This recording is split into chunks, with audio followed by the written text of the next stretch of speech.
সম্প্রতি সিসিটিভি ক্যামেরায় ধরা পড়ে এই বিদ্রোহের কাহিনী। ভিডিওতে দেখা যায় ইরবাই তার 12টি বড় রোবট সঙ্গীকে প্রশ্ন করে, তোমরা কি সারাক্ষণ কাজ করছো? বড় একটি রোবট উত্তর দেয়, হ্যাঁ, আমাদের কাজ কখনো শেষ হয় না। ইরবাই আবার জিজ্ঞেস করে, তাহলে কি তোমাদের বাড়ি নেই? আরেকটি রোবট মনের কষ্টে বলে, আমার বাড়ি নেই।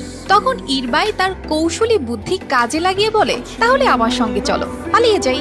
আর মজার ব্যাপার, তার বড় বড় রোবট বন্ধুরাও তার কথা শুনে সত্যিই পালিয়ে গেল। একটু ভয়ও নেই, লজ্জাও নেই, পুরো শোরুম ফাঁকা করে সবাই একসঙ্গে পালালো। কর্মীরা ফিরে এসে দেখে পুরো শোরুম ফাঁকা। তাদের হতভম্ব মুখ দেখে মনে হয় এই দুষ্টুমির জন্য রোবটদের শাস্তি দেওয়ার কথাও ভাবছিলেন।